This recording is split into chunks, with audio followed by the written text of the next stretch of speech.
Night Vision. Following clues left by our ancestors, we unbury the past to reveal a knowledge of unfathomable value, putting us just a little closer to our own true birthrights. From the secret history of a possible bloodline of Jesus Christ, the secret history of America's founders, to the secret history of extraterrestrial interaction on our planet, here to bring light to the night. Your host for Night Vision Radio, Renee Barnett.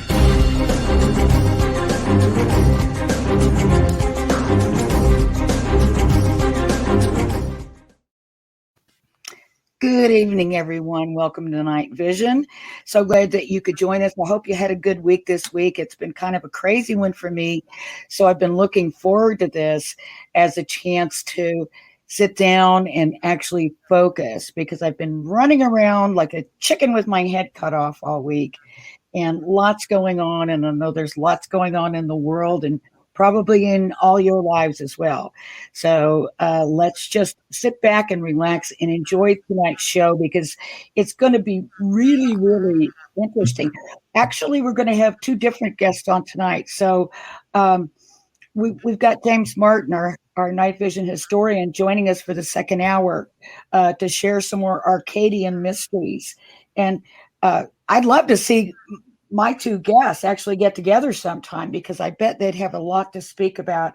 And they both have a lot of letters that follow their names that I don't have. So I'm sure they could get on the same frequency. I'm always teasing James. He doesn't like for me to use his credentials on the air, but sometimes I do it anyway. But anyhow, first tonight, I have to say I got a copy of the author's book, and it just led me off on a whole lot of different tracks. And also, I have to grudgingly admit that there were some pretty big things that I had never heard about, like some gospels that I was not familiar with. Very much into, the old writings, the Nag Hammadi library and those kind of texts, and, heard about most of those and done a little studying on most of those. But some of these gospels we're going to be talking about in just a moment, or particularly in one, I embarrassingly did not know about. So I hurriedly did a little research. And so I have plenty of questions about that. But tonight we're going to be talking about the mystery tradition of miraculous conception. We're all familiar with the Immaculate Conception story of the Bible, where Mother Mary immaculately conceived Jesus and shared him with the world. But there have been through history stories of other women, and which I'm going to ask my guest about as well. But I know that from her book, I see that Mother Mary wasn't the first in her own family line to do this practice. We're going to find out what this practice is and why it might affect us. So please welcome from the author of Mystery Traditions of the Miraculous Conception, and also the leader and head of the Seven Sisters Mystery School. And there you go. Thank you very much, Bill, for putting that up there. I wanted to make sure everyone knew how to reach out to her. Her name is Marguerite Mary Rigoglioso. How did I do? Oh, you did excellently. And let me know how you can hear me, Renee. Can you? Oh, you sound really good. Yeah, it sounds perfect. Excellent. Sounds perfect. You are now an honorary Italian. Yay. Oh, I did that well? You did that well. Worried about it. And, of course, your lovely publicist, Roxy, helped me out with it and sent me a phonetic spelling so that I said, oh, okay. So you really just hit every syllable. I know we have to do that because my last name is the one Italian word in the entire lexicon that's not exactly phonetic, unlike most, because of the GLI thing in the middle of it. Well, also, I had a tendency to want to put an emphasis on the Rigoglioso. You It must have sounded been picking up on my energy. go, go, go. But, what an interesting concept. And, but I have to say, once I started looking into your website and into your book, it really brought up a lot more questions. And I was excited to find you there and up in the area that you're in. And I happen to know some women right in your area who would be very much into this tradition. And they've just lost their teacher. She passed away on Easter. And so I've already shared this with them in case they're looking for a place to land for a little while or something. Wonderful, because I'm new to my area in Massachusetts, and I would love to connect with Soul Pod people, as I call them. So, yeah, thank you. Yeah, a great group of women. And their teacher was named Gloria Amendola, and she was very much into the Mary Magdalene story and the Mary Magdalene tradition. But I noticed from your website that there were some similarities, and certainly you're not the same at all, but there are definitely, compatibilities and no incompatibilities with anything that I can see. But the interesting thing was I heard about through your writing about this infancy gospel of James. Why didn't I know about that? How could I mean, have I been under a rock or? No. Is that something that's commonly known? It's one of these things where it was the basis of the Catholic feast days to Mary and Saint Anne, who the heck even knew who Saint Anne was, because she's not in the Bible, but she's in this gospel. And it was used in the Eastern Orthodox tradition, I believe, in liturgies, in masses and so forth. And in the very early church, it was a beloved gospel. It's originally called the Birth of Mary, but then scholars drearily called it the Infancy Gospel of James later, because it's written by someone named James, who probably was one of the sons of Joseph by a previous marriage. So it's one of these gospels that was thrown on the Catholic rubbish heap with the Council of Nicaea, or the Gelasian decree, I should say. And it was there, but not there. It was not considered official, canon, but it was lurking, and it was providing information about Mary and how she was conceived by her mother Anne, divinely, I might add.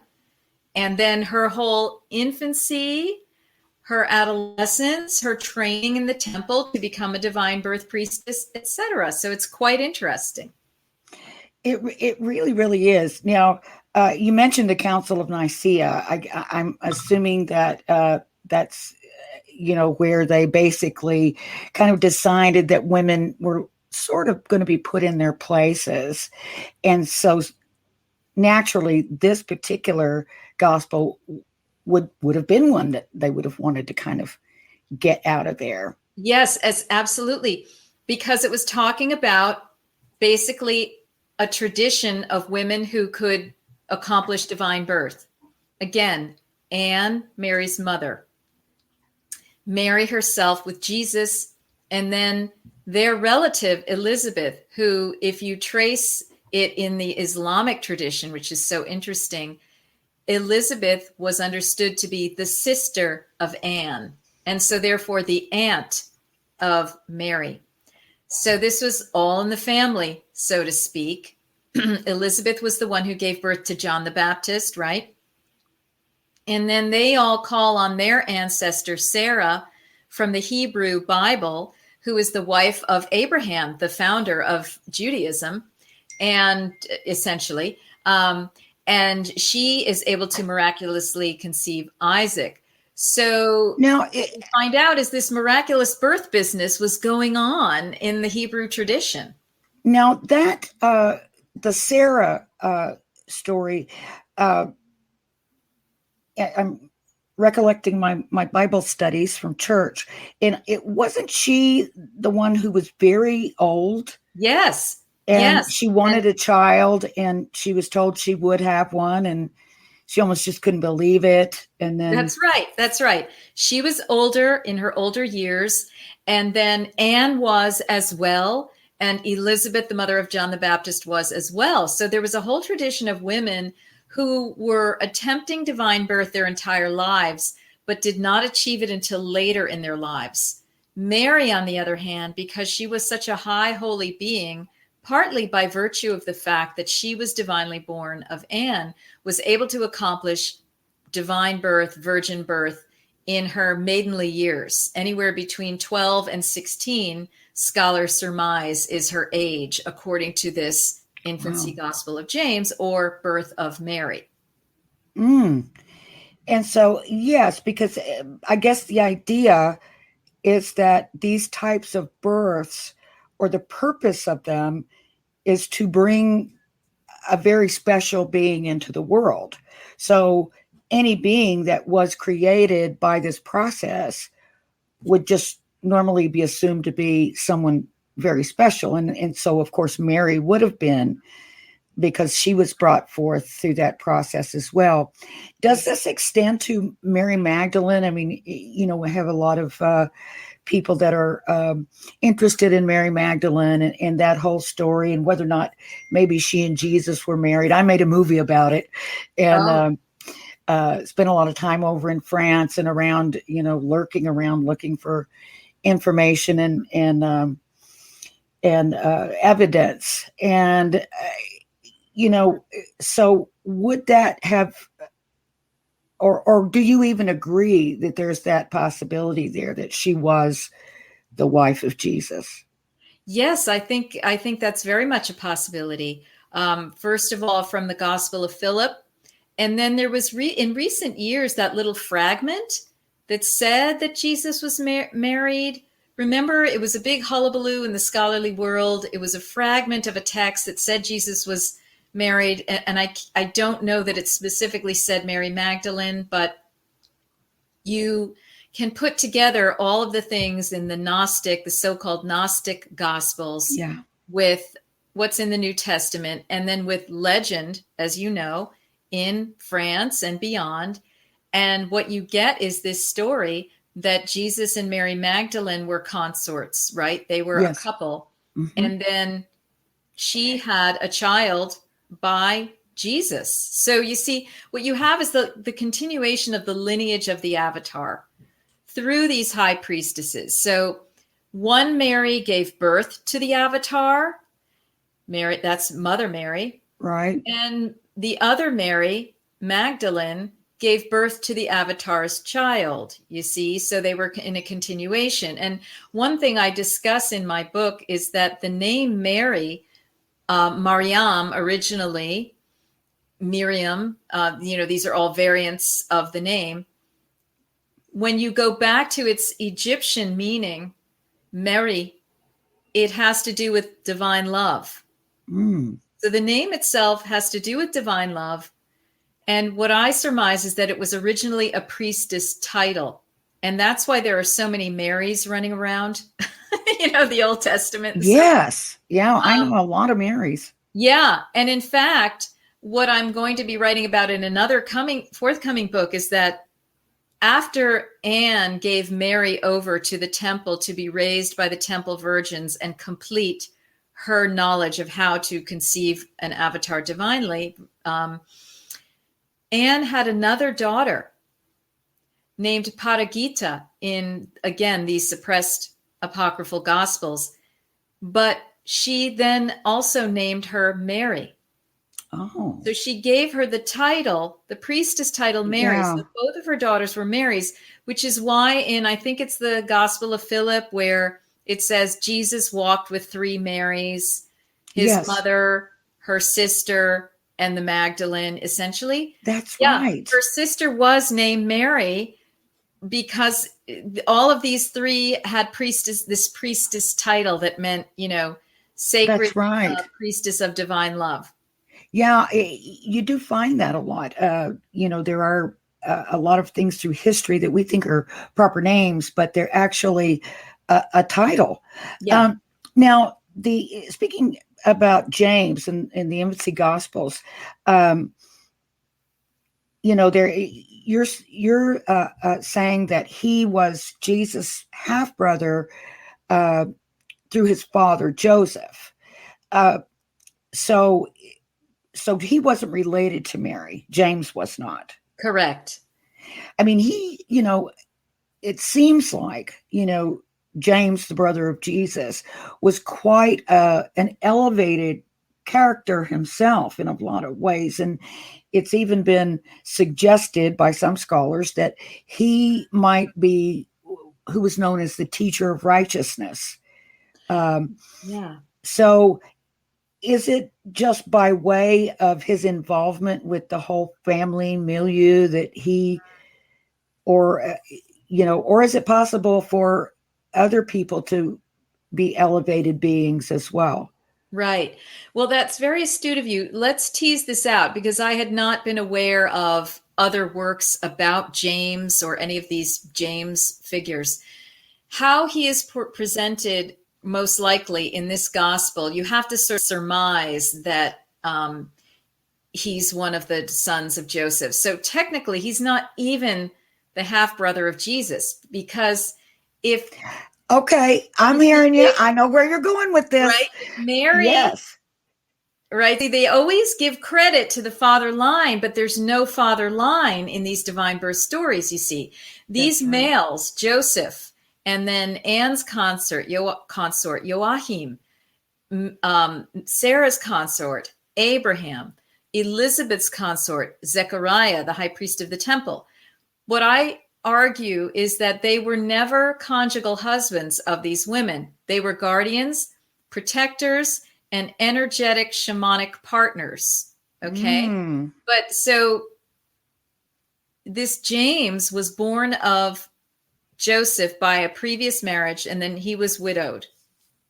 Then he was put together with Mary when she was a young, between 12 and 16 by divine sign. There's a kind of a sign that happens in the gospel, and he reluctantly takes her to his house, but he's not that happy or thrilled with the situation initially, but he eventually gets persuaded by a dream by an angel who says, look, your partner here is a divine birth priestess. She has divinely conceived. Don't worry about it. This is not a pregnancy by anyone else. So Mary's conceiving it through parthenogenesis, right? Self-conception. Joseph's sperm doesn't have anything to do with it. So technically, Joseph's son is not really physically related to Jesus. That's right, at all. Right, at all. But what I think is that what's happening here is what are being described are sacred people. They're high holy beings to begin with. First of all, Anne and Joachim as a couple.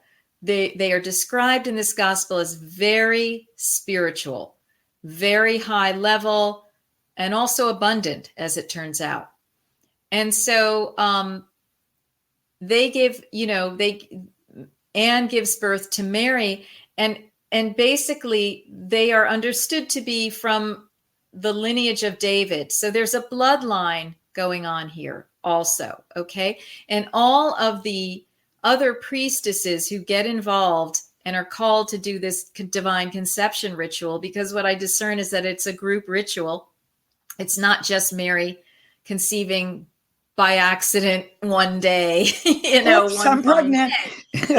There's a group of women, 8 of them, that are all from a lineage. And this is the house of David, right? So we're talking about bloodlines. We're talking about, who's actually blood related and who isn't.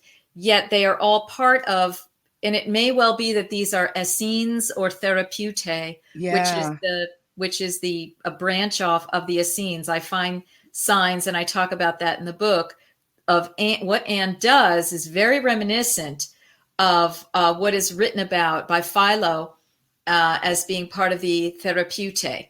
Mm-hmm. which is an Essene branch. Yeah, So I've seen they're evidence very that. holy people to begin with, and Yes. so there's this thing going on with them. And you know who's really good about this is the channeler Claire Hartsong, who in her Oh, book who writes about Anne? Anna, Right, grandmother of Anna. Jesus, and Anna, voice of the Magdalens, she puts together a whole picture of how these folks were all part of a sacred consort who were moving together. Hmm. And you know, I've seen that or I've heard that there, is this line, and that, in fact, it was like I don't know if it was a comic book or a graphic novel, but they were working it into going to make a movie series out of it, and it was the Magdalens, and they were like superheroes. Oh, wow. And I live here in Los Angeles, so one of my friends here, a lot younger than me, was tapped to be Mary Magdalene, and Wow. her name was Jenna Dewan. She's done a lot of stuff. I can't remember everything, but she was married to Channing Tatum for a number of years, and more people seem to know his name. But she was very excited about it because she was very much, into that whole idea and everything. But that, it seems like this information is sort of seeping out into the public consciousness. So is it possible then that Magdalene is also a title? Yes, I think so. And you know who really was like the initial person to do the scholarship on this is Margaret Starbird. I love And her.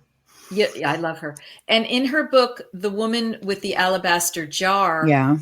she talks about the Magdala being connected with the tower, that name, Yes. Yep. right? Was it a place or was it a tower?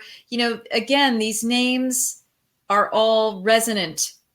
And Rudolf Steiner was the great channeler who said, all names in the Bible are not accidental. They are given, they are chosen because of their meaning. So, but with the Magdalene, what I find is that she has become the head of an inner lineage. I don't think she had an outer lineage at the time. Hmm. But she's been working on the inner planes, and it took 2,000 years for people to identify this holy order of the Magdalens. Perhaps. I mean, there are people like there's Elizabeth Kelly in the San Francisco area who was taught by Rosamond Miller, I think. I know Rosamond. Yeah. Yeah, who claims to be from an unbroken lineage of Magdalene priestesses. That's right. So, I mean, there's probably far more than I know. So Magdalene may have had a living lineage, from the time she was in France and so forth, that I just don't know about. But Rosamond would know much more about that. But how I'm receiving it these days is that the Magdalene lineage is an inner order. You're a part of it if you feel the call. In other words, it's a democratically Yeah. a democratically chosen, it's an open lineage for anyone who feels an identity or an affinity with that title. And you know what that title means when you hear it. When you start getting into Mary Magdalene, if you're a Magdalene or you're not. And the work that I'm doing is more opening us back to the order of the Marys, right? Which is an even older order. Right. It's really Mother Mary's lineage. And we have to remember that Mary was Magdalene's teacher and she was Magdalene's mother-in-law. Yeah. So I'm going to be funny. writing about that more in a forthcoming book, but that intrigues people quite a bit because it makes us really consider, wow, okay,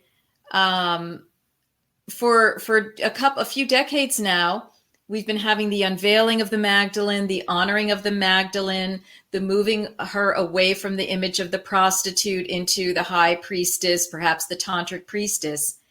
And now the door is opening further back to Mary, the mother lode, literally, right? The mother of it all, the mother of the avatar through what she willed deliberately, through what she planned, through what her family planned. Like they were all, this was part of a plan. This wasn't just a happenstance kind of thing. They knew that they had a mission to get to the place where an avatar was going to come to the planet who could really make some changes here, given all the negative energies and the control beings that have been set upon this planet. So we're now looking at Mary, Mother Mary, and I feel that, excuse me, we're at a time where we're ready for that. Magdalene had to go first, right? Why do you think that was? She was more accessible to people. I think she was relatable to a lot of people, right, because I feel that organized religion, thanks a lot to the Council of Nicaea and other bodies. It kind of makes you feel like, okay, you're just a sinner. You have to try to be better, but you'll never really be good enough. And so we have to intercede on your behalf. Right. So it's like, it's always an unattainable situation that you're reaching for. But it seems to me like the idea of Mary Magdalene, I think if people did think that she was a prostitute and then was redeemed somehow, I think that's one thing. But it's totally another thing if she really wasn't, and they actually just put that label on her. Yeah.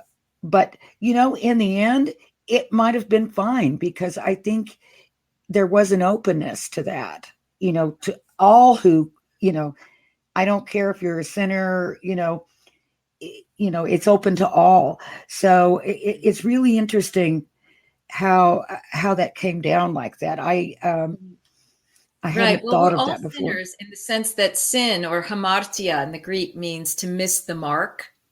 Right. So it's error, really. We're all wounded. We're all healing. We're all coming into our divine human blueprint and presence. So Magdalene is very identifiable for all of us as the woman who was priestess, or the woman who became priestess. I mean, we know that she was a very smart woman, and she was very highly spiritual. In her gospel, called the Gospel of Mary, or the Gospel of Mary Magdalene, she had special teachings that she received from Jesus. She had incredible visions, right? So Magdalene went first in the unveiling, because we could identify with her more. Now we're backing it up to the one that was always considered the impossible role model, like you're saying. Exactly, right? The perfect. It almost messed us up, because we have been measured up against Mary, and you had to be good, and you had to be a virgin, and you had to be this, and you had to be that, and who wants it? But what I'm doing with this work is I'm starting to show a 3-dimensional Mary. Actually, she's 5-dimensional, she's 7-dimensional, she's 15-dimensional, and yet she walked in her human life.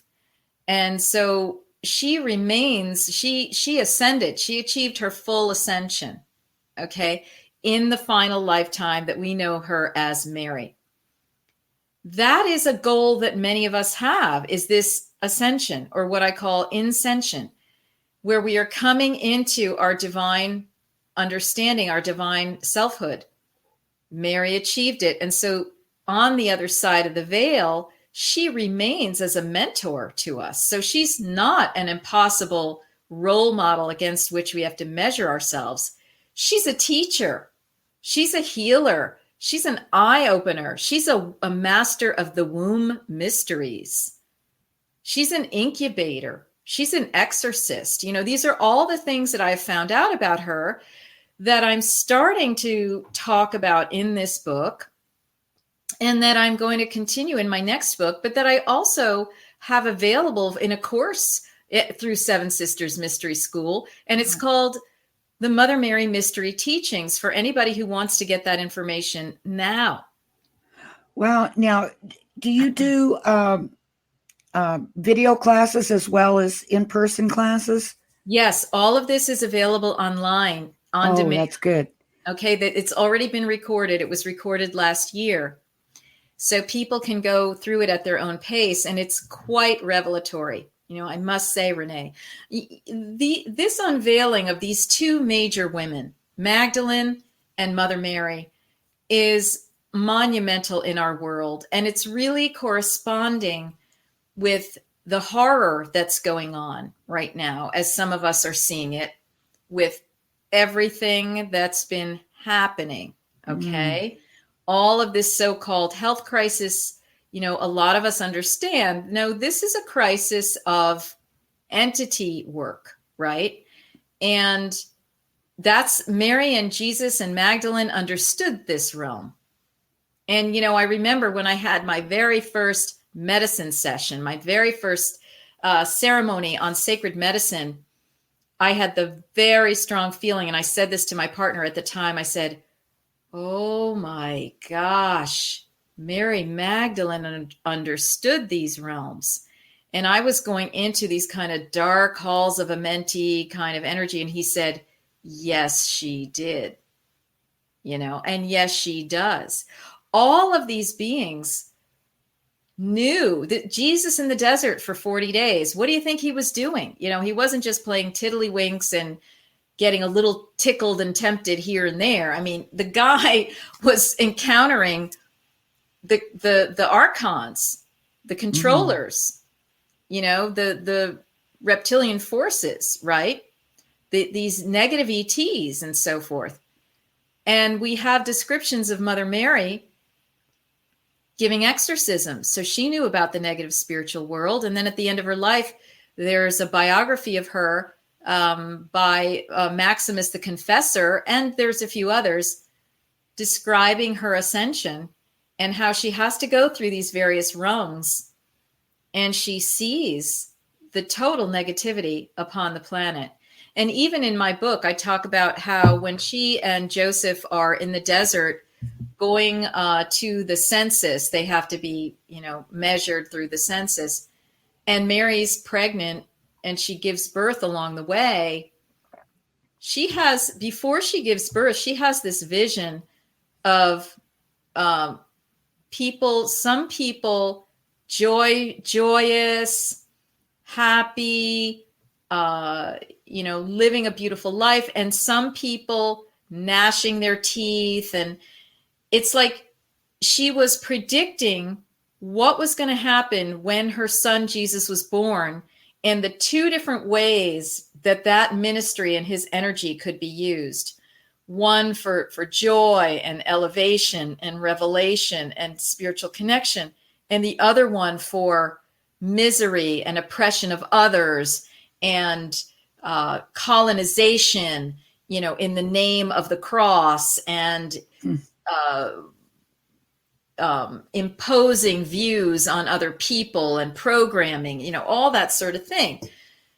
So I think these people were not only very aware of these negative forces, but this is the very reason why they all incarnated, and why they all incarnated the children that they did, all right, to try to bring some elevation to humanity and some healing and some awakening. And they still remain available, again, as these role models to help us raise ourselves to a certain vibrational frequency.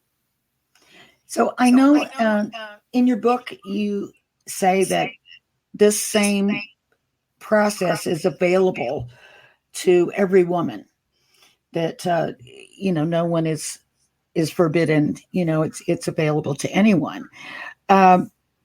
So are there people that are going through these ritual type conceptions now? And when do you think the last time that happened? Yeah, there are women who have been doing this. Jesus and Mary were not the only divinely born people and will not be the only divinely born people on the planet. There are other historical people who are said to have been born in similar types of ways, like Plato and Pythagoras Uh-huh. on the positive end and Alexander the Great on the negative end. In the Haudenosaunee or Iroquois Confederacy, there's the peacemaker on the very positive end of this. I find evidence that King Arthur was born in a type of divine birth technology, not quite the level of parthenogenesis or solo conception that Mary had, but it was a sacred tantric union. That was another form of divine birth. And there have been contemporary women who have conceived in this way. There's a woman whose pseudonym is Lori that Den Poitras, in his book Parthenogenesis, Women's Long Lost Ability to Self-Conceive, writes about that he knew her, and she actually spontaneously conceived through a flash of light on Christmas Eve, 1976. Okay.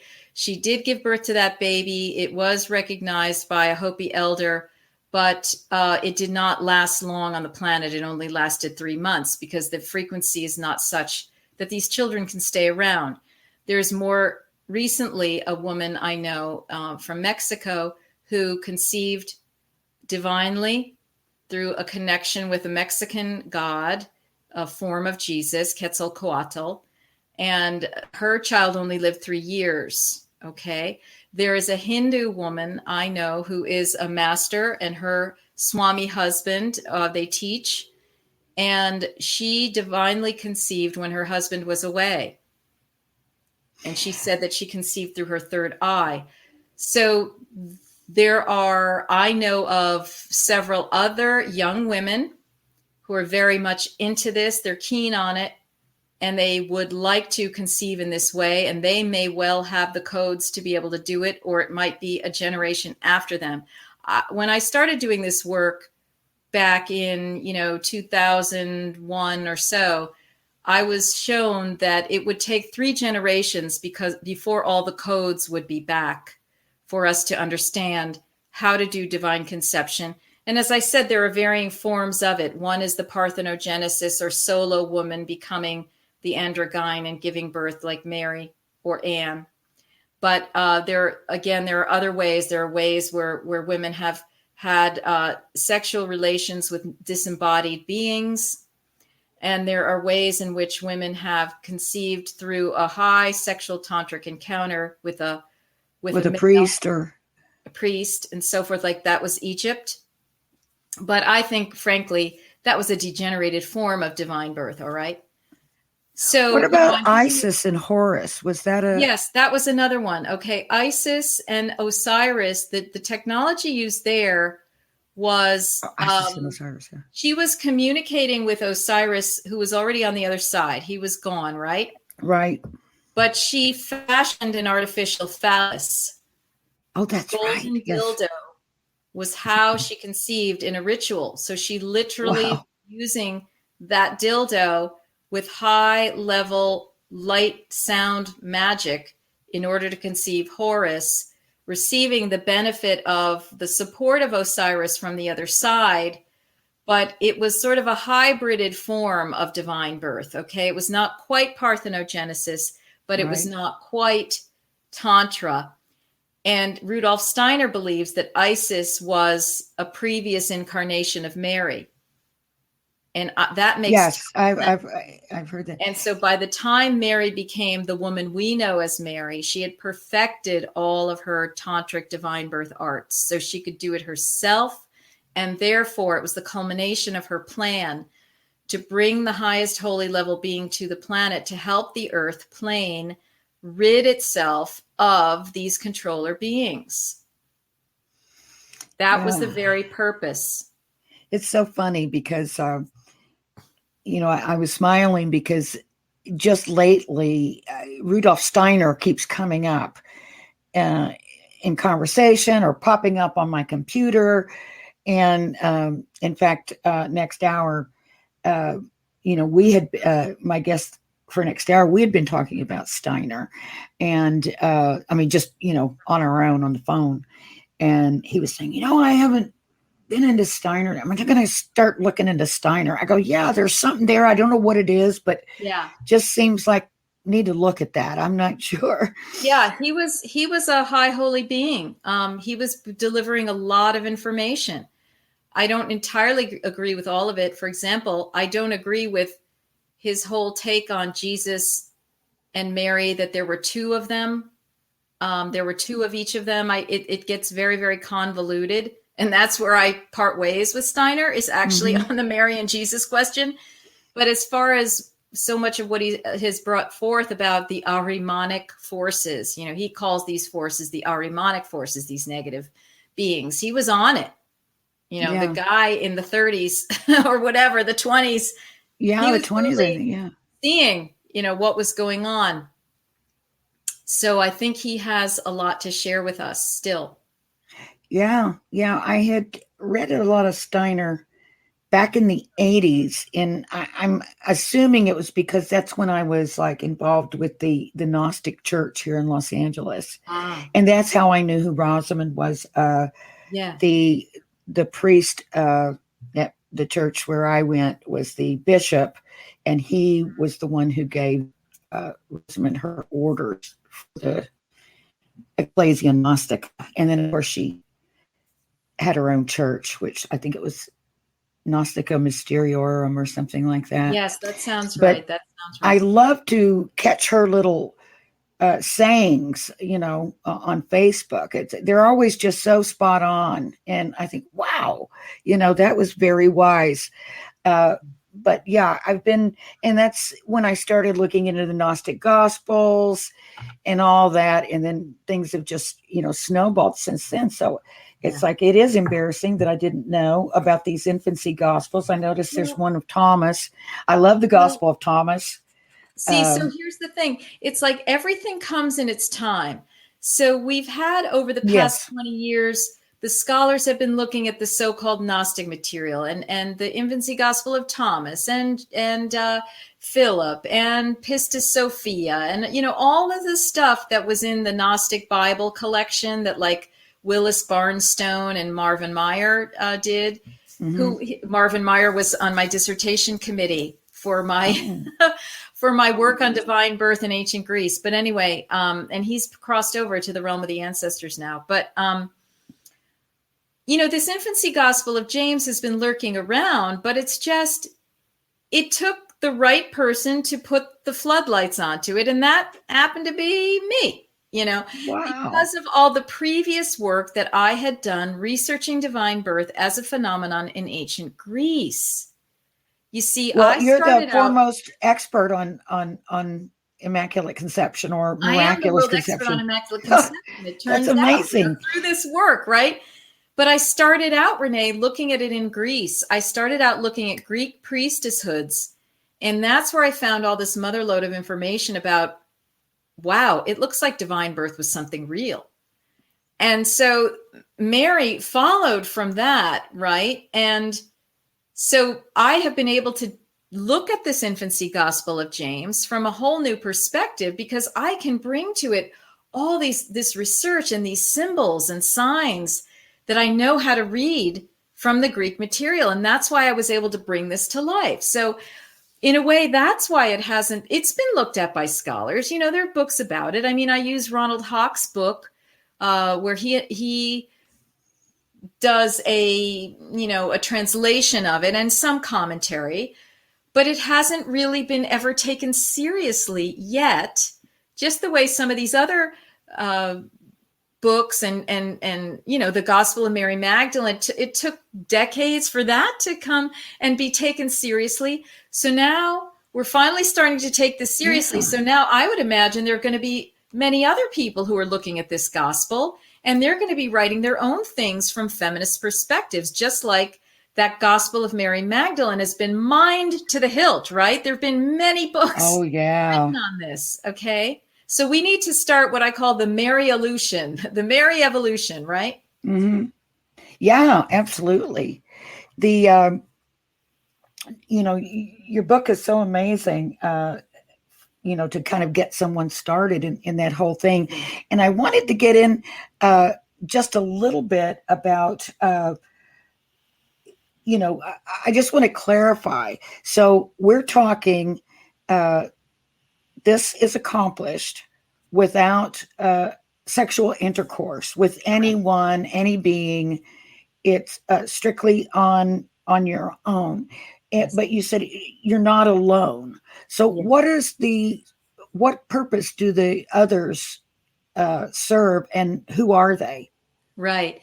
Well, first of all, some of them are human. Like I said, there was this group of 7 other women along with Mary who supported this ritual.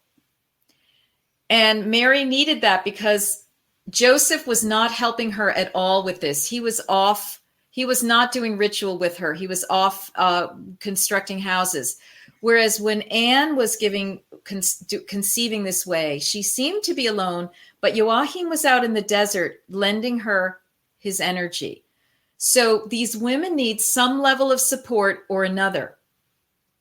Anne was able to give birth to a female. Mary was able to give birth to a male. And I believe that Elizabeth was one of the 8 women who was in, because of what's said in the gospel, it's implied that she was one of the 8 women in this very divine conception ritual. It needs more than one person. It needs a group because of the nature of the energies and the forces that have to be brought into 3-dimensional reality. And these women are also working with angelic forces. We see that when Anne is described as conceiving, a messenger tells her, yes, you have conceived, which tells us that this messenger has been working with her the entire time of her conception ritual. With Mary, she is, it's a little bit complicated because although she's working in a group, the gospel tells us that she's actually at Joseph's house now, outside of the temple. Some of the earlier fragments of the gospel indicate that she might have actually been in the temple, again, with these other women. But what's happening is she's weaving. So this is telling us that she's working with the DNA, light, matter, sound interface, the fire energy, okay, to conceive this being. And she's working with the being who is identified then as the angel Gabriel, an archangel. So they're working with very high level archangelic forces to help this type of a conception happen on the earth plane. Wow.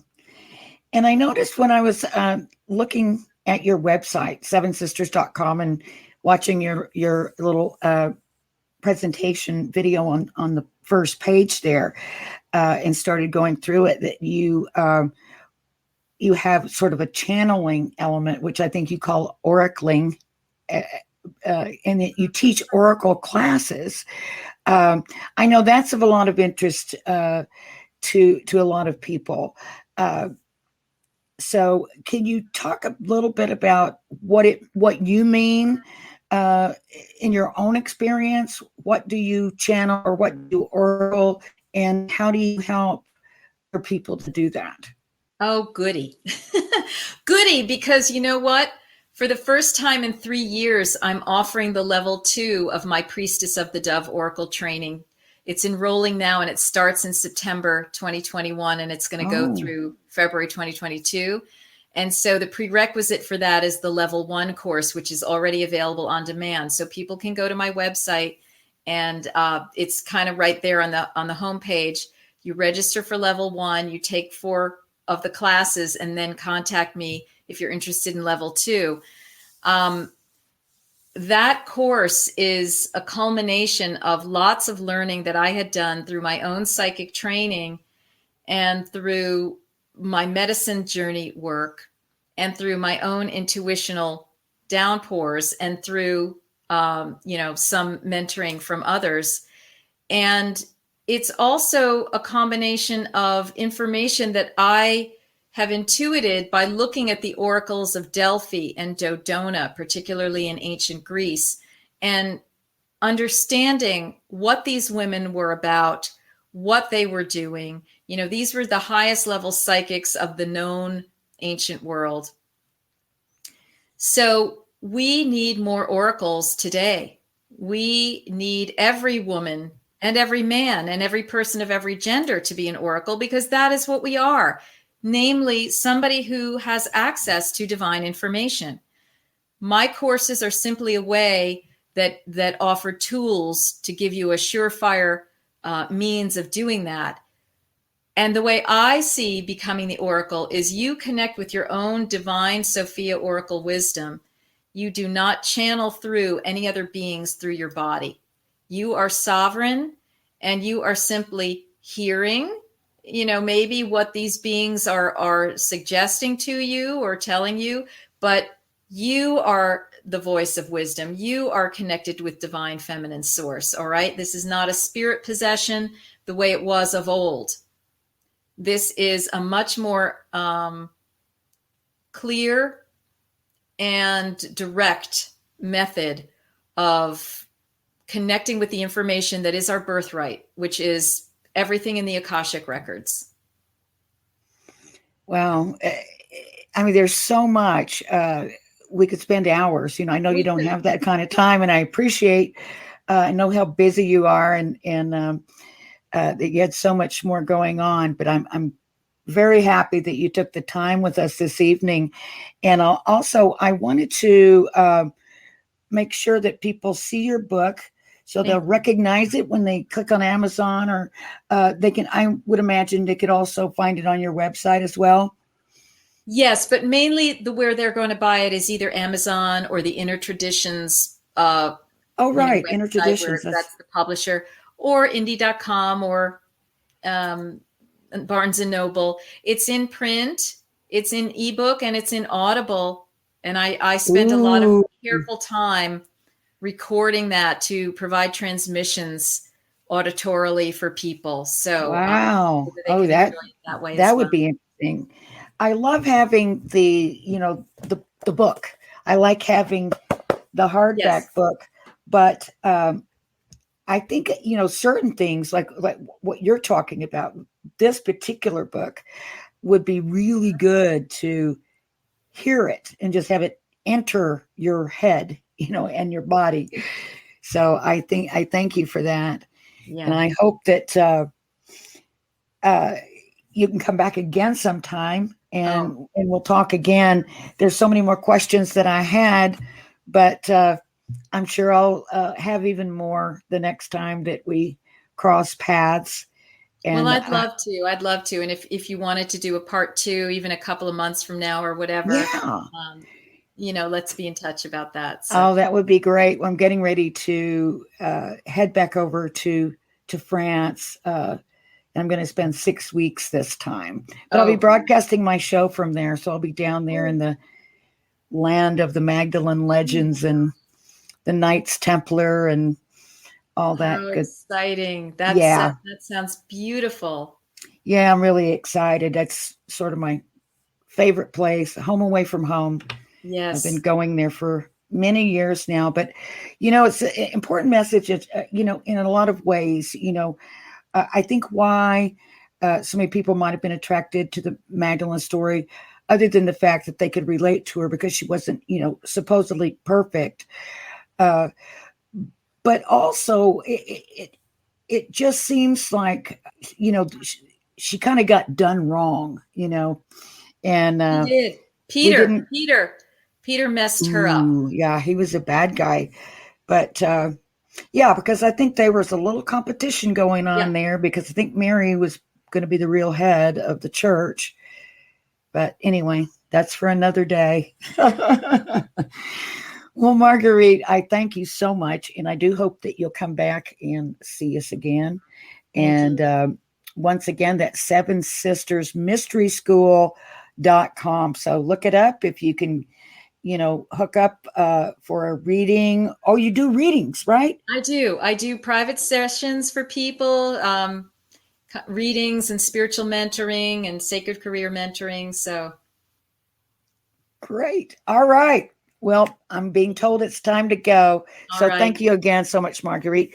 Everyone stay tuned for our own official night vision historian, James Martin. He's going to be joining us right after the break.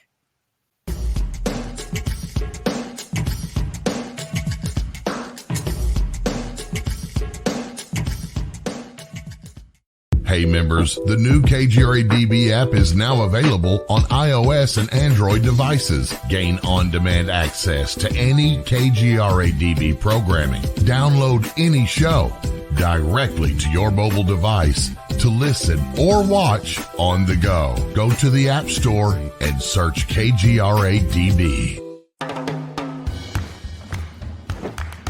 I don't want to talk about it.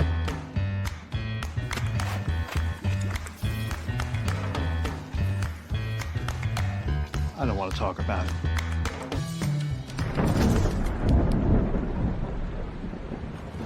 Families don't have to talk about everything, but they should talk about how to plan for an emergency. Get tips and resources to make your family's emergency plan. Welcome to the new KGRA digital broadcasting website, thekgradb.com. Here you'll find great new content, including the KGRA Classics, great shows from our archives. You'll be able to see the show times and information so you can see what show is currently on air. The on-air live button, so just go to this section and you'll be able to hear the show live with exceptional sound quality. We also have the Vault section. Make sure to subscribe to get access to great content and special features. We have the make content for our latest news and events, so make sure to sign up and you can be part of our forum. So make sure to check out the new KGRA digital broadcasting website, thekgradb.com. We look forward to seeing you there, and we hope that you enjoy the new website.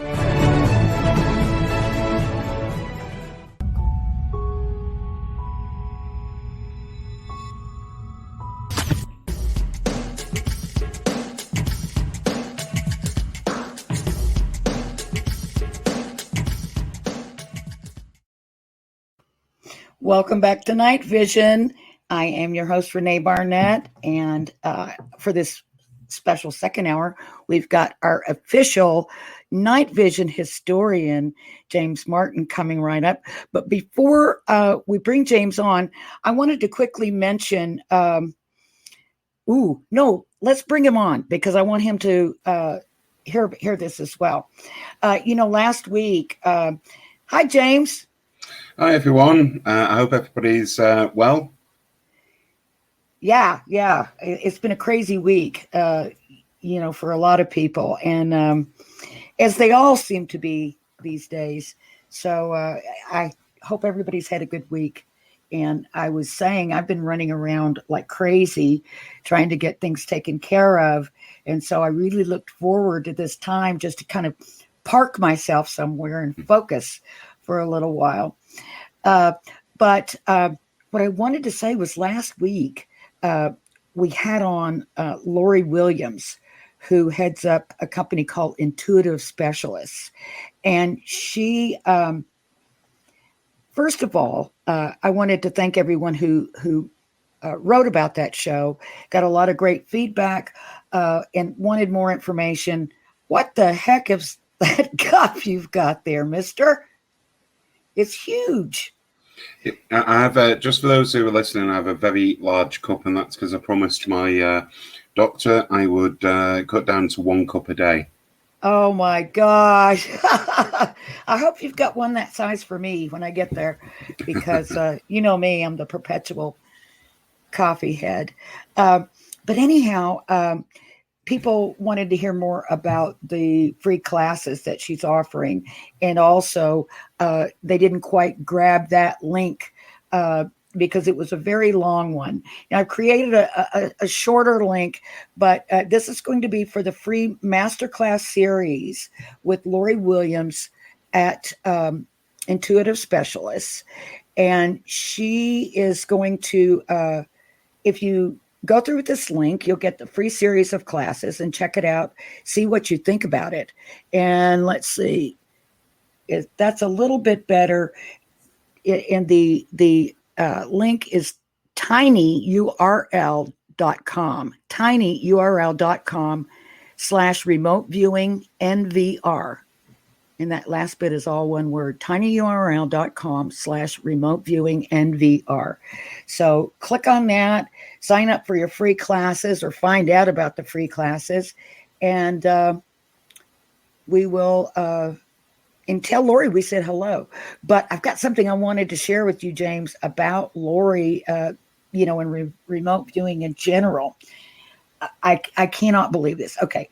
Lori was trained by Lynn Buchanan, who was, one of the main, the best remote viewers for the U.S. military, Department of Defense, I guess. And anyhow, she was trained using all those same protocols and everything. But I've known Lynn for many, many years. So way back when I was, when we were researching and preparing to do the Bloodline documentary that I did, which was, shot largely over in France, right where you're sitting. And so Lynn had his group of viewers do remote viewing sessions or do remote viewing sessions. I think there were 8 of them. And he published this really thick report. And I have been looking for that report forever. I can't find it. And he probably did it about in 2004. But I remember a few of the things that he noted, which didn't mean very much to me then. So I've been searching everywhere I can to find that report. And I mentioned it to Lori. And she said, I have that report. I said, oh, my God. So I said, okay, don't send it to me yet. I said, come on and share the report, with us on one of the shows that we're going to be doing from France. And she says, I don't think I worked on that. She says, but I'll have Lynn do it. So I said, oh my gosh, that would be great. So we'll have Lynn Buchanan on sharing the findings of the report that he did many years ago about that area.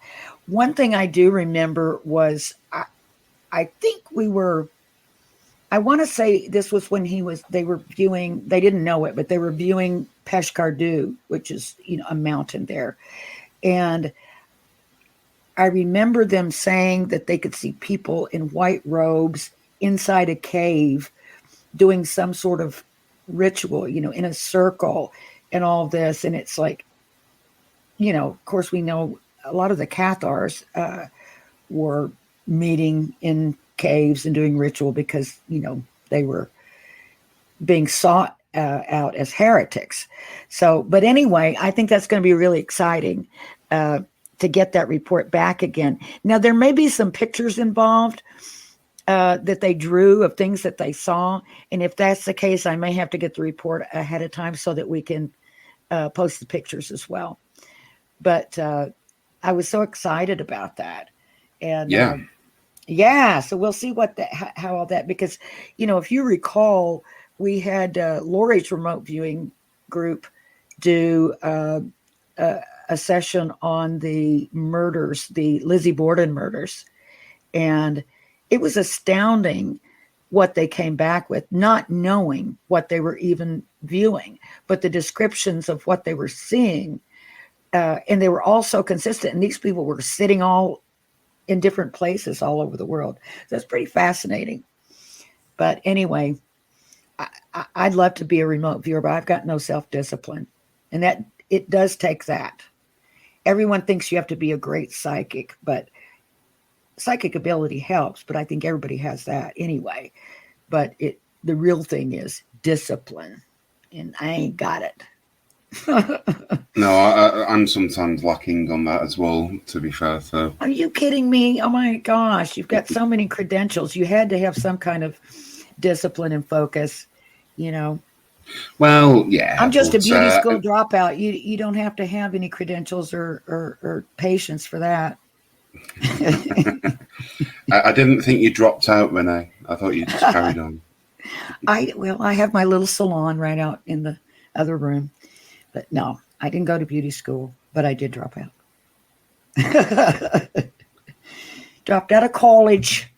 But anyway, so, we've got a lot of stuff coming up in terms of our research. And I wondered, whether you had anything specific. I want to let people know that James and I are going to be together as long as we don't kill each other for the next 6 weeks or so. And so we'll be on the ground. We'll be doing research, we're working on our website, adding information there, and probably doing some videos and filming, probably doing some posting on Facebook or YouTube, and then broadcasting live from the Rennes-le-Château area on Friday nights, or for us, it will be Saturday morning. Yes. So, but for you guys, or most of you guys, because I'm not, I kind of doubt if there's that many people up right now in France and England listening to us, or throughout Europe at this moment. It's pretty late. Well, I stuck my head outdoors. I've just installed a new web camera, so I thought, better go and just cool down and chill out, because being in HD means that every crack and crevice on your face shows. But I've just had a look Don't bring outside. that up. No, I'll try not to. I didn't start beauty school. I just didn't have the grades. Oh, see, then actually I have more education than you then. I would suggest so.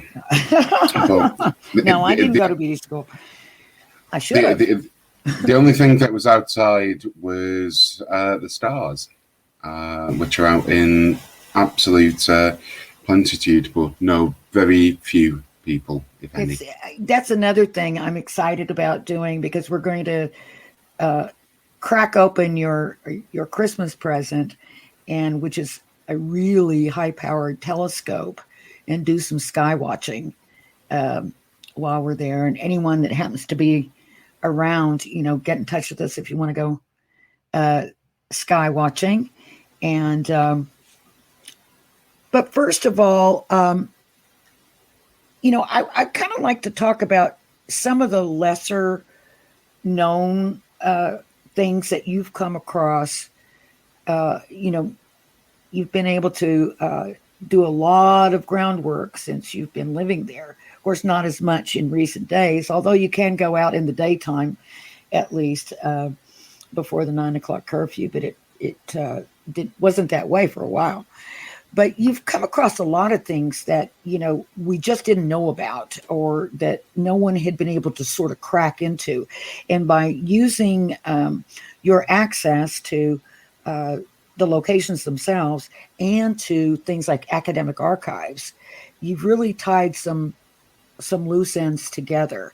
There have been a lot of things that we've discussed that I know either, weren't really known before, or at least you've shed light on something that we may have known about, but not great. A lot of the family relationships in the area, a lot of the Templar activity, the whole Jewish element of the Knights Templar and the region, and things that just didn't quite make the history books that we were accessing in class, but yet there are documents and there are records available. Sometimes the records aren't that great, and you have to read them. I call them reading them backwards, because, for instance, if you're reading Inquisition records about, the Knights Templar, or about the horrible heretic Cathars, of course, you're going to be getting it from that side. So you can kind of glean some information, dates and names possibly, but they're always going to have a slant. But do you find that in your access do you find that you come across more just legitimate facts, and then you're able to put them together? Yeah, I mean, these two things that have happened. COVID has affected absolutely everyone.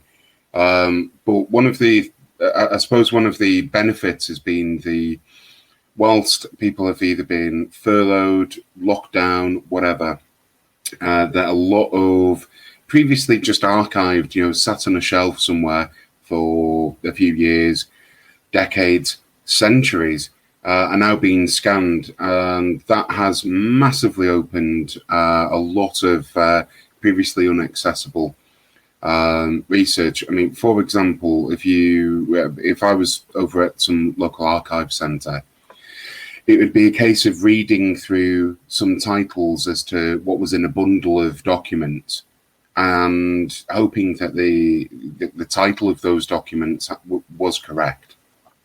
Right. And then you would have to visit, and then you would have to have a look.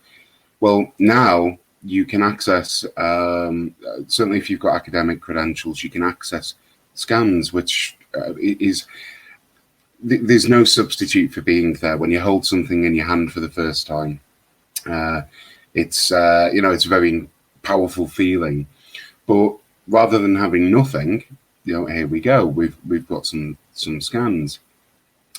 And I suppose one of the approaches that I've taken, I mean, ignoring the effect of thunderstorms on my mind, which is a very strange thing. I know we've discussed this personally, but my mind goes into overdrive. One of the things that I've been wanting to do, and it doesn't matter where I live, is I try and have a look at the history of the town or the village that I'm in, and certainly the area. So, I mean, one of the easiest ways to do that is to look for, and I'm sorry guys, that this is going to be very technical, it's called a morphological analysis. And for most people, sorry, wake up everyone, I know I've just sent you to sleep by by that term, but it can be very interesting, and all it is the way in which towns and villages have grown. For example, just before we came on air, I was actually reading an account of an exorcism in a old house in the UK around London.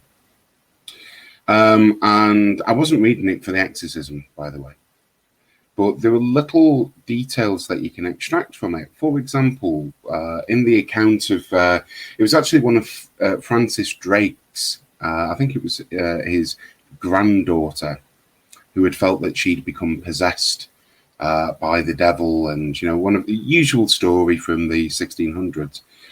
Well, there's descriptions in there about the different rooms in the house. So what happened during the exorcism, and one of the things that we can take out from Francis Drake's house is the fact that it was on 4 stories. It had a very large kitchen. It had an area for making butter. These little details really help if you're looking at facts, because the key thing is when you look at history, anything that's been written down has been written down for a purpose. Now, historians call this primary research. The reality is primary research doesn't exist because it's biased. So you try and take as much information as you can from as many sources as possible. And so that was the approach that I took in this area. And so if you look at, for example, Rennes-le-Château, this famous village, Da Vinci Code, all of that. We were, including myself, the local story was the huge water tower in Rennes-le-Château was built by the priest Saunière. The road up to Rennes-le-Château was paved almost by hand by him. And then it's a bit disappointing when you start reading actually all of that happened in the sort of 20s and then in the 50s by the local council. And it sort of takes a bit of the edge off it. But then again, you have a look at some of the neighbouring towns. Keon, for example, what was going on in October. There's this very strange account of oaths being sworn by the entire inhabitants on the steps down from a church that no longer exists, St. Satanan, down into the River Ord. And you read that and you go, is this mass conversion? Are we dealing with paganism? What is this oath? And so I think stories like that, when you're over, there are thousands of documents to have a look through, but there's no substitute for just going there. Yeah. Well, they work in combination, but because for instance, didn't you find some evidence in the archive of a Moorish structure in the region? And then you just sort of followed what you read and you ended up discovering that. Yeah, that was actually... that was from a record or something, wasn't it? Yeah, there was a aqueduct, a bridge that looks like a snail shell. It sort of comes back round on itself in a big spiral. And it was actually in a record there that there was a structure, really basic archaeology undertaken when they built this bridge, aqueduct, whatever you want to call it. And then I was like, right, okay, well, this doesn't make any sense. That's that. What possible structure could this be? So you then expand, and the first thing I was looking for was the name of this structure. Without a name of a structure, you're struggling a little. So anyway, I did find a medieval account of this structure and had a rough idea where it could be, and got in the car, went, parked as close as I could, was looking round, couldn't find it. And as is often the case, right in front of you is the last place you're looking. Oh, there it is. So it's probably from the time of the Moors. It could be a little later. Which would have been what, 1200s? No, the Moors are around 8th century, so 700s in this area. So really, really quite old. But weren't they up in that area later on, or no? I guess not. No, an ancestor of mine, William of Gelon, and I believe one of yours, was instrumental in pushing back the Moors. I think it's around the 780s. He begins to push them out. Actually, I followed that story through. I ended up finding some other stuff about the Moors, and there's a place called Alet Laban. And some of you might have heard about this town. It's a village famous. Nostradamus's grandparents may have lived there. I tend to go on the side of caution. House in Alet with a plaque on it that Nostradamus lived there, and so everyone always makes their way by there and sort of shivers as they pass by. But lots of very strange maybe he carvings. did, maybe he didn't. It certainly had family in this area, and it could very well be, but we're just throwing let's have a bit of caution. I haven't started to look into that yet. But here again, we look at the Moors, and unfortunately, a lot of people, when they go Alet Laban, straight into the middle of the village, they never explore the outside of it. And if you walk the full 2 minutes, I know I know it's a long walk. All of 2 minutes, you could be, I don't know, drinking something, I don't know. But if you do go and explore the perimeter, which me and my puppy have just done last weekend before, you'll find these 20-foot high walls, the original walls, and a huge deep ditch right around the village. Well, I'm glad that I found that, because that corroborated what I'd read. And there's various accounts of, if you imagine as the Moors, they're sometimes known as the Saracens, Mohammedans. There's lots of words. Essentially, we're talking about an Islamic caliphate. They very nearly took over all of Europe. Yeah, at one point, they were less than 200 miles from the coast of England. That's how far north into France they've got. Wow. Well, if you imagine as they're moving upwards through Spain, well, people are fleeing.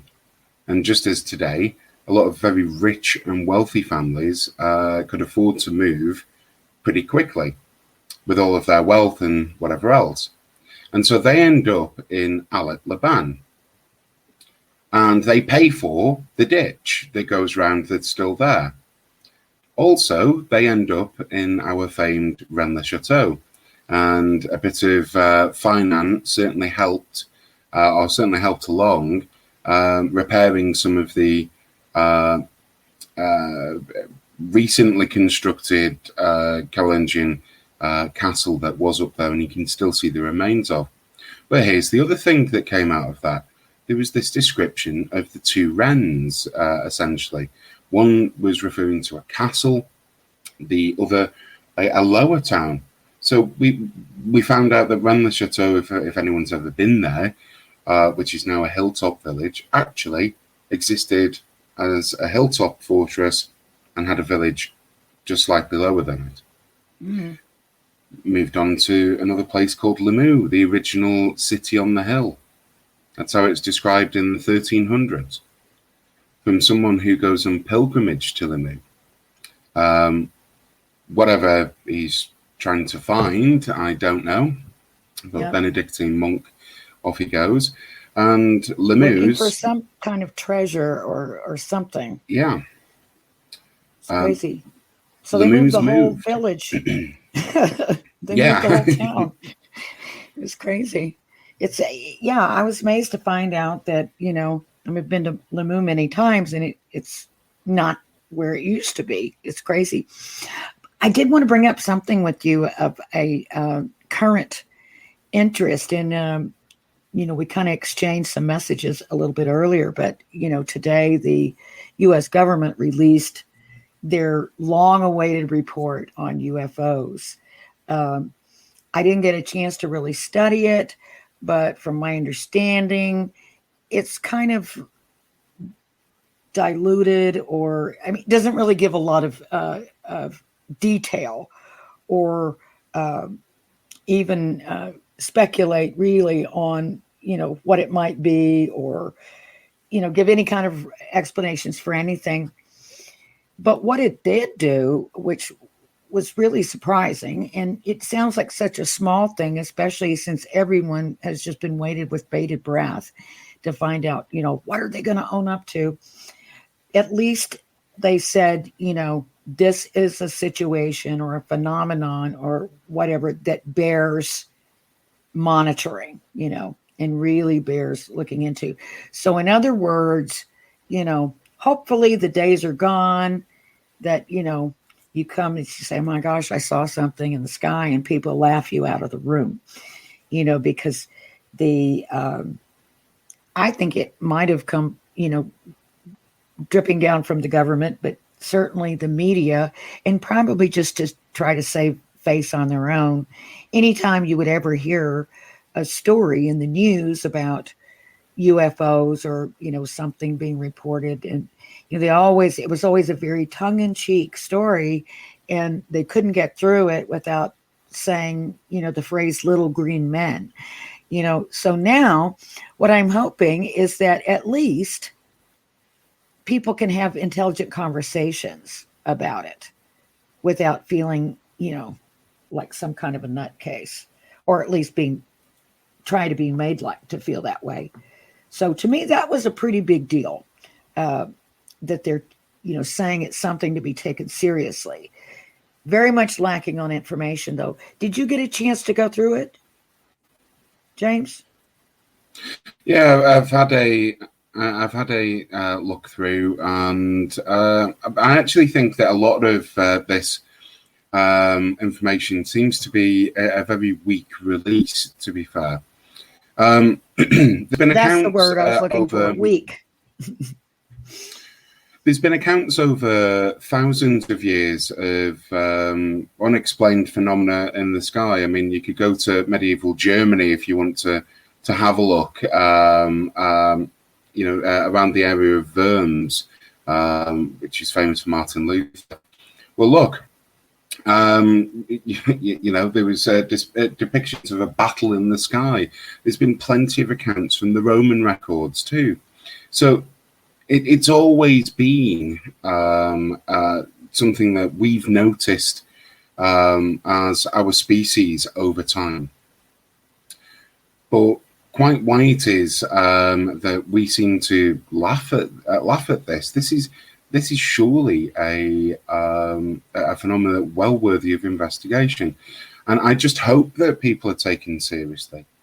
I always find this, it's this cycle, isn't it? It's the cycle of first they'll laugh you out of the room, then they'll try and destroy you, and then of course they accept it all as fact. I guess you were right after all. That period. I know. Yeah. It's really and there's crazy. A lot of people. I mean, at least, it should be a subject for open discussion, and not one of ridicule. I mean, what's ridiculous about saying, oh my goodness, I saw this, thing in the sky. I wonder what it was.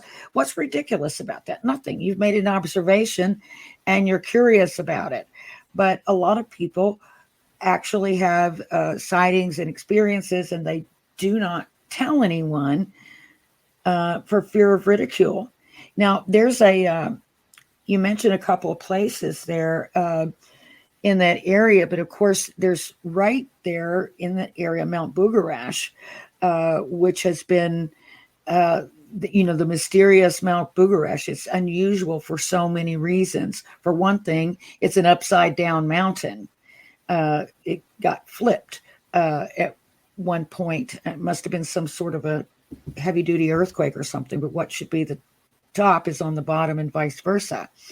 But volcanic eruption, Renee. Yeah. Well, yeah, I guess it flipped it over. Yeah. And speaking of volcanic eruptions, I shot this, a photograph of Mount Bugarash. I was standing atop the Magdalen Tower in Rennes Chateau and took that picture. And I just thought it looked amazing. It, I kept trying to see if there was like a UFO hiding in there or something.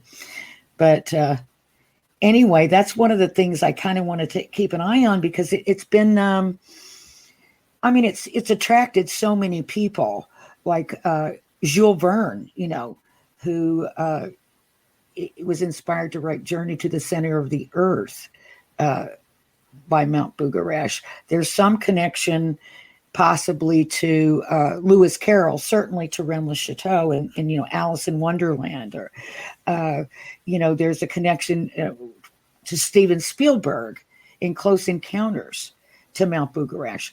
And through time there's been many, many important people that have come to that region for some reason, like the Habsburgs and others, who show up there and then give some strange story about why they're there.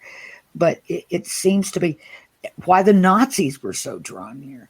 I mean, there's something definitely different and going on. Why did, in 2012, was that it? Yeah. Oh my God, has it been that long ago? People, flock to this little region for a refuge of the apocalypse, that was supposed to be coming, according to the Mayan calendar, which that wasn't right anyway, but that's not what the Mayan calendar was saying, but that's what people were interested.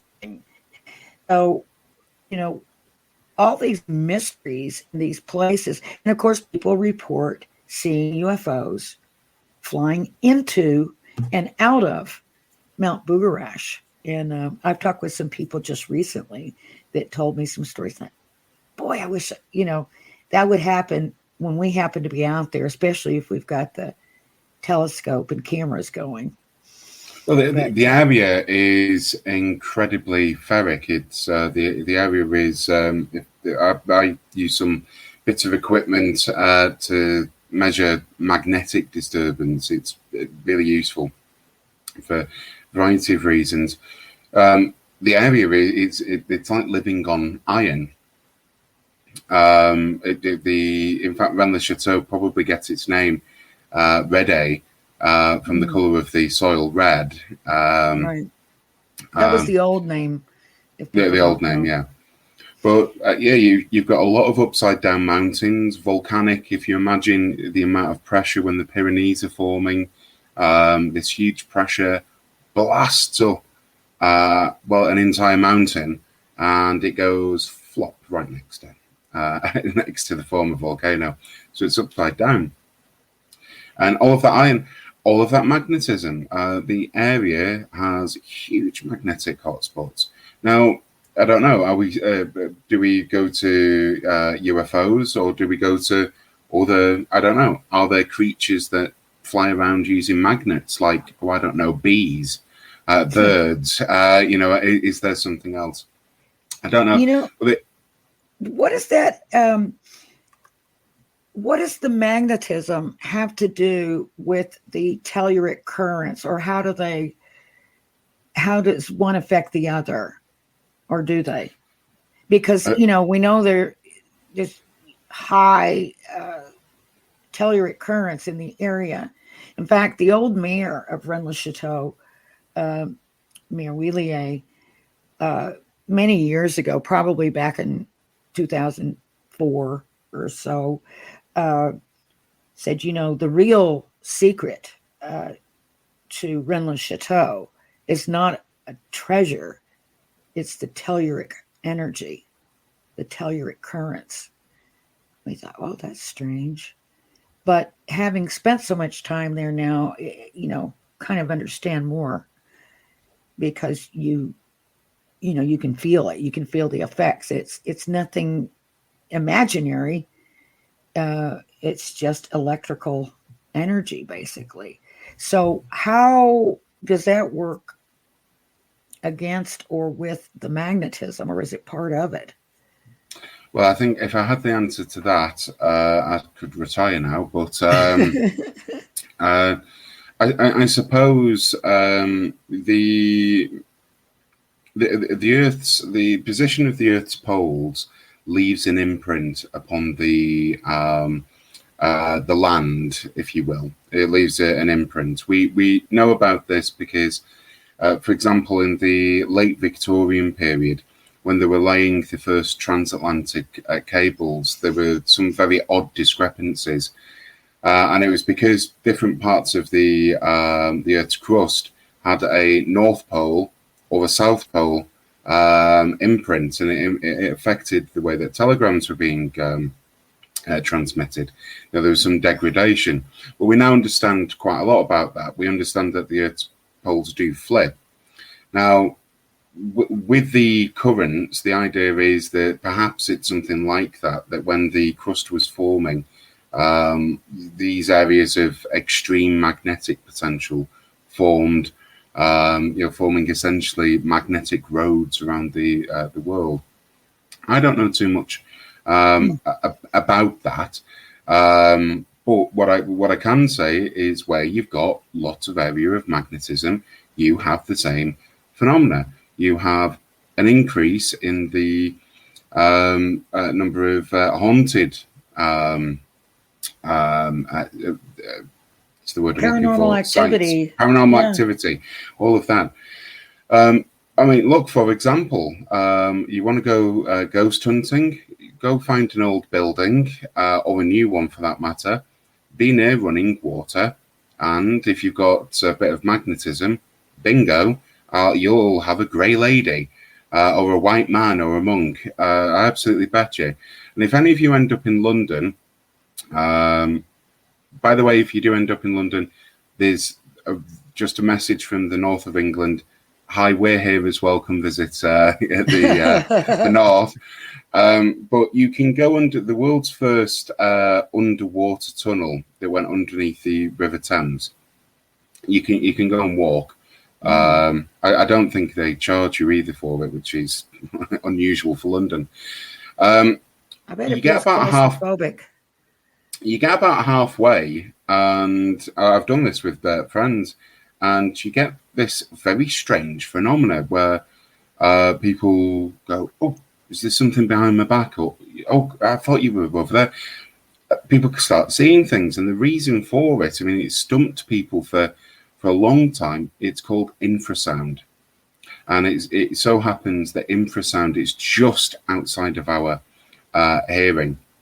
Our brain starts to tell our eyes to lock onto something because it can hear something but not see it. Now, I'm not saying that explains ghosts, by the way. I don't believe it does. But what I am saying is where you've got flowing water and you've got a bit of infrasound, you're going to get some paranormal phenomena.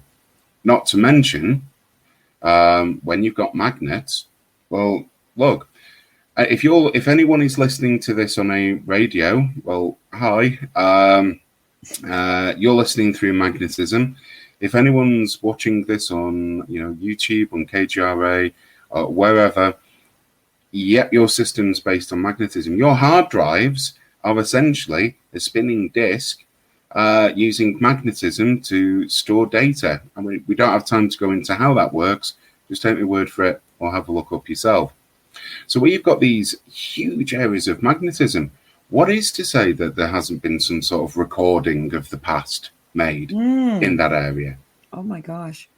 Well, I do know that they used to, during the wars, the great wars, the big wars, they were able to communicate. The Allied forces were able to communicate by, they would stick a rod in the ground in one location and, another one in another location, no wire in between, but they could somehow have radio comms. I don't know how that worked, but it was because of the high telluric energy in the region, apparently. Have you ever heard that? I haven't heard that, but my mind went straight over to Nikola Tesla. He was beaming wireless electricity from, I think, to the city of Buffalo from the Niagara Falls. So again, using magnetism. Yes. So when you find in places like this with upside down mountains a deeply disturbed, fascinating, secretive history, it doesn't surprise me one bit that people feel charged, drained, feel connected, feel totally disconnected. To the extremes, it doesn't surprise me at all. What I found is that it kind of amplifies whatever the energy is. Like if you're in a really bad place, it's going to amplify that. It's going to amplify anger and, emotion like that. If you're in a good place, it's going to be energizing and you just feel wonderful.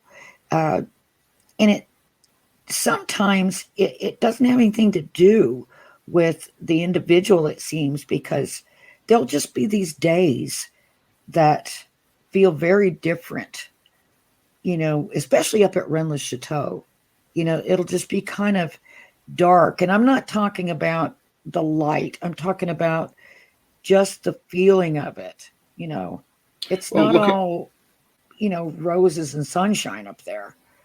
Look at the nature of a lot of these upside down towns. What you've upside down towns, that'd be an interesting one, folks. Yeah. Upside down mountains. I mean, here's what we've got with Rennes Chateau.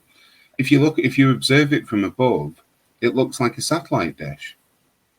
You've got this one big peak, yes, followed by a flat where the lower town was. This sort of flat area, followed by a slight incline down through a cliff. It looks like a satellite. Does that amplify something? I don't know. It could very well do. And yeah, it does. I mean, one of those rods, if you could find them and pass them over, it's important that when you're in this area to stay grounded.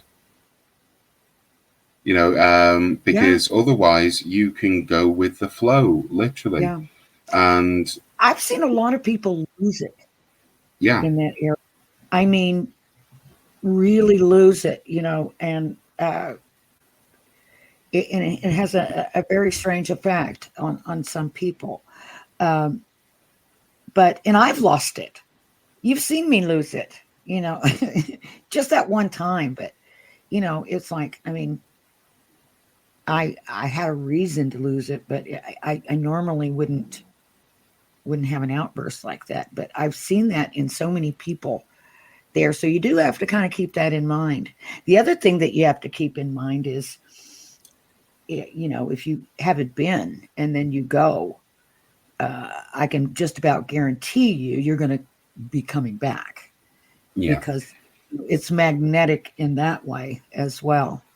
Well, we call it the glue pot around here. Once you get your feet stuck, it's difficult to get out. It's Disneyland for adults, and there's mysteries. I mean, we were talking about what is it that we want to do while we're here. Well, look, these strange glyphs, that are over different entranceways to some churches and some castles. There are castles everywhere, each with their own symbols. It's fascinating. Throw in the Cathars, throw in the Templars, and by the way, I know that your previous guest was talking about Greece, ancient Greece. Yeah. Well, all of southern France was originally colonized by the Greeks. Marseillon, or Marseille for us today, was a Greek colony. Wow. So it's been the crossroads of countless civilizations. Yeah, it really has. I mean, it used to be such a gathering place for different sort of schools of thought and religions and philosophies. I mean, there was a Sufi presence, and it seemed that way, in Occitania and, the Languedoc area in general. It seemed to be a lot of people kind of living together in a peaceful way, until sort of, the church got involved and decided, they were all wrong and had to be wiped out. But there was something about that region that brought people there that, and interacted in a wonderful way. I just, I don't know what happened to that idea, but hopefully, that'll return someday. But yes, there's something definitely magical, not always nice magic, but certainly it can be nice. One thing that to me is really remarkable is the sort of coincidence situation there, the synchronicity thing where I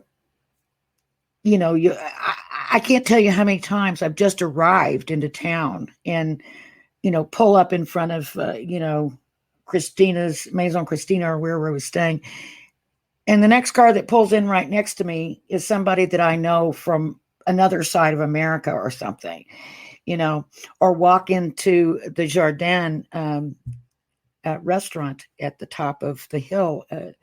And there are always people there that I know, but and it seems like it's always whoever's been put in your path, that's who you're going to run into there. So, and I have to think that has something to do with that energetic feeling of that place, that, maybe the magnetism, maybe the electricity, maybe a combination of a lot of things, but that's one of the most intriguing parts. I can't see James. There I can.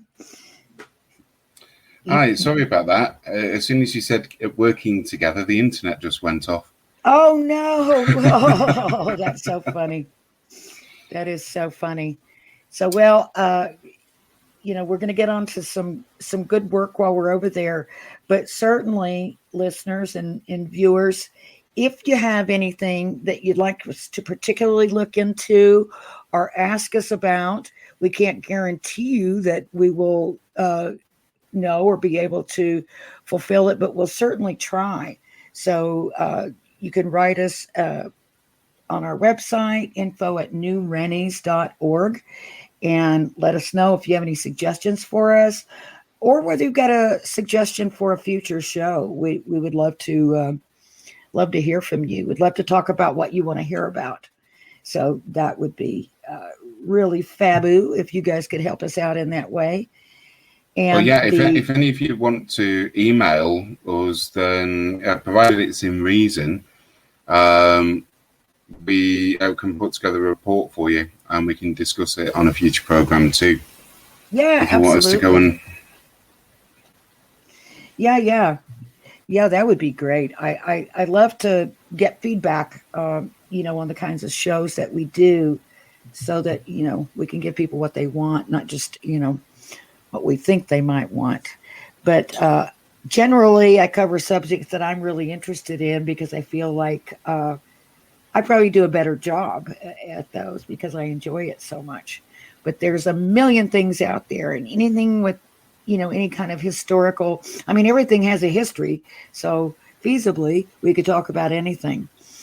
But anyhow, so we'd love to hear from you on that scale. But now, James, I know you're going to be almost finished, or you are almost finished with the book that you've written with our beloved Tim Wallace Murphy. And can you give us any idea on when that might be forthcoming, when you're going to be ready to let it go? Well, it's been a long journey with that since, when Tim was around, from editing it, adding to it, and then sort of feeling very lost. It wasn't a book that I put together. This was very much one of Tim's books. So adding to it and finding lots and lots and lots, there has to be a cut off. So where I am at the moment is I'm looking for images to insert, appropriate images, and then it's ready to go. No inappropriate images then. No, that's the next one. So there's two other books that are very nearly finished research for. One's about what happened to the Knights Templar after they were disbanded, yes. Which the research has taken me through Scotland, through France, Spain, to a few sites that we will mention in a future show. And then, of course, the Key to the Valley is the working title, which is the history of this area. A large Jewish community. People, you were saying, people getting on together. Lots of different schools. Lots of hidden wisdom. I noticed the book just behind you, Renee. So, is it hidden wisdom behind me? Oh, it sure is. So you've got all of this and the esoteric nature of this area, but also a lot of real mystery. Why was singing and dancing banned in 590 by the Bishop of Narbonne? So be exploring things like that. But as for the book that we spoke about not too long ago, that's what James was referring to. Hidden Wisdom by Tim Wallace Murphy. So right, he's probably laughing at us right now. Plugging my books. Plugging my books, and I'm not here. But yeah, so it's one of those things. I find myself writing a lot anyway due to work and whatever else, but there has to be a cut-off point because otherwise you just be adding and adding and adding. Yeah, I've heard a lot of writers, authors say that, I'm somewhat of a writer. I haven't written a book. I don't have that attention span, I think, but certainly there is a thing of like letting it go, when it's finished. It's like there's always another thing you want to add or another thing that you want to correct. But it's like, letting go of your baby finally. But so we would be looking forward to that, though. Just 2 tips for you. There's an Irish saying which I enjoy, which is every man and woman has a book within them, and usually it's the best place for it to stay. But secondly, if you are toying with the idea of writing, then and you're struggling to get the words onto paper, then how about start by get a picture and describe the picture, talk about it, and before you know it, you'll have quite a few pages for the genesis of your book. It's what I do if I'm struggling, if I'm writing resources for courses and curriculum and what have you. It's just a good tip. Right. I am getting some orders from my producer here, Bill. Oh, there he is. Oh my gosh. Here. Am I in trouble? Wait a minute. Are we in trouble? No, I just want to know. What's up, James? You okay? Hey, how's it going, Bill? I just want to know, since you're leaving next week for France and you're going to be doing a live show, well, probably in the morning, right? Over there? Yeah, it'll be 4:00 in the morning, French time, yeah. So what do we have in store? Can we give a little preview of what's coming up with you two over there in France? Well, we kind of talked about it a little bit already, but that's one of the things we're going to be cooking up once we get there, is what we're going to be covering. I'm not sure what we're going to be covering on our first show, but probably you'll be covering me leaning over asleep on James's shoulder while he actually Part 1 does the show. Yeah. It would be awesome if we can see a lot of photos if you guys, Yeah. We take a lot of pictures, and we'll definitely be sharing those on the show. We'll be sharing them on our Facebooks and on our website as well. But certainly we'll be showing what we're up to. Maybe some short videos and things like that we can play. Cool. Yes. I was hoping that we could do a live show from Rennes le Chateau, in which case I've got 2 working titles already for the show. Rennes le Chateau or Rennes le Chat Show. Rennes le Chat Show. That was almost a tongue twister, James. That was funny. I had a friend whose real name is Karen. And she's not a Karen. She's very lovely. But when she went to Rennes le Chateau, she went around and fed all the little stray kittens and cats and was taking care of all the cats in the area. And so we were calling it Rennes le Chat-O. Le Chat means cat. For those who may be listening, because we need to wrap up in a minute, please email Renee and James if there's any comments, suggestions while they're both together in France. Well, email them, and you can do that at right. Don't she? I was doing it at the same time. Right there, info@newrennies.org, folks. So make sure to contact them, and this way you can ask some questions, comments while they're both together. They're going to be there for 6 weeks. So now's your opportunity to get in contact with both of them. So do it. It may end up being longer. I just found out today that my flight coming home was canceled. So as of right, sorry about that, Renee. Sorry about that, Renee. It was the only way I could get you to stay for a bit longer. Well, leaving. I know you've got those airline connections. Both of you have a great time. Be safe, be blessed, and have a great time. Thank you. Sure all your viewers will enjoy it as well, and those listening on KJRADB. We'll see you next week, and you'll see me, such as I will be, and you'll definitely see James. I'll be there. I may not. I may pass out, but because I'll still be jet lagging. You can have my now famous Oh, cup. great. I hope you've stocked up on coffee, because you know how I am. I'm bringing a thermos even, so that I can carry it around with us wherever we go. But anyhow, thank you everyone for joining us tonight. Thank you, James Martin, our official night vision historian. And thank you, producer Bill. You guys take care. Stay safe.